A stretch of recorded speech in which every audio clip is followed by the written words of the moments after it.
And this is very common.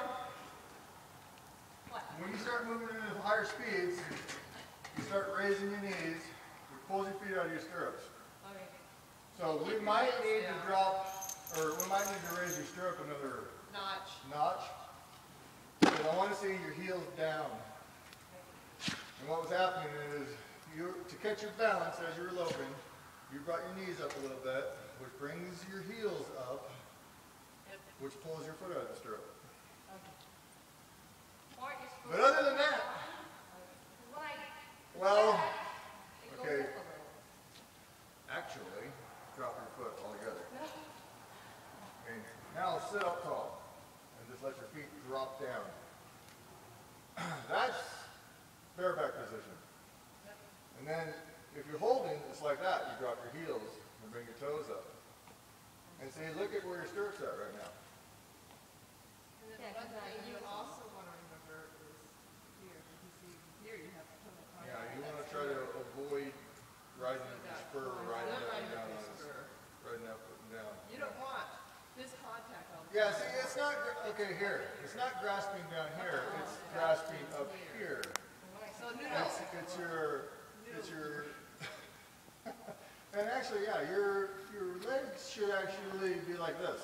Your horse strides, and your leg should actually, your hip should actually be like this, like skiing, okay? You're skiing down a hill, it would be the same thing as your horse. Your horse is moving, his body's twisting, and your hip should be moving with his motion.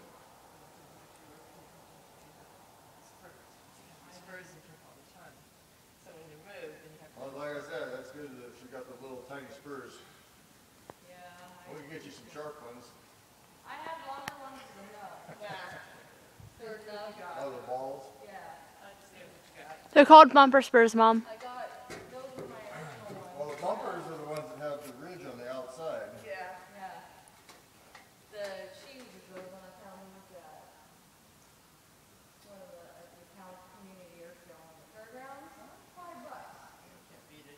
No, with the whole everything. I'm like, so we won't have them. So here's another exercise that you could practice, is riding without your stirrups. Drop your stirrups like that and do a little bit of trotting around with them and see if you can't get loose. Because you shouldn't be stiff with it. And I understand where you're at right now. There's nothing wrong with it. Like I said, what you're doing is you're learning and you're progressing. So, everything that you're doing for now is fine. We're going to slowly wean you off of holding tight with your legs and holding on to your horn and stuff. But all that stuff's acceptable right now to get you comfortable. Okay, here's the one thing. Okay, barrel racers now evidently are supposed to hold on to their horns. Oh yeah. I'm trying to use it as a, here's my horn, I'm supposed to sit up like this. And okay, reiners. George, is that in the rule book that you have to hold the horn? I haven't seen a rule book, but that's, I'm trying to use it as a brace. it's fads.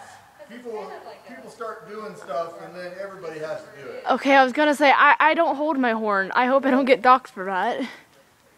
Good riders shouldn't be holding their horns.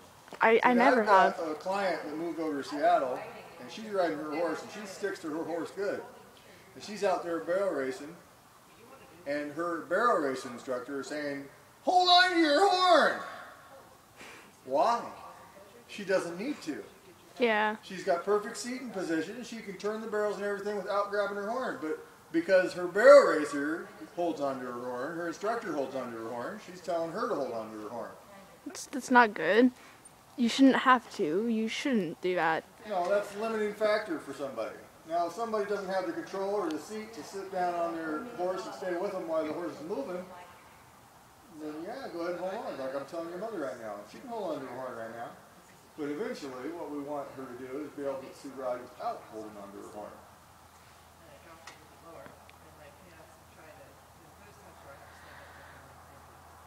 Orion bit me this morning. See, he peeled half the nail polish off the finger. I was putting my hand in my pocket and he thought I had treats, so he reaches over and grabs my hand. I couldn't. I was holding Merle and him at the same time. I didn't have enough hands. He's about 4 feet away. I couldn't kick him. Yank on his rein, do something. I would have yanked on poor Fighting Merle, back. though. I should have. I would have yanked on him, but I would have yanked on Merle, too, and I don't want to yank on him, so. Okay, that's all right. Next time, maybe he'll take the finger. It'll be okay. I like my fingers, thank you. I tend to use those, so.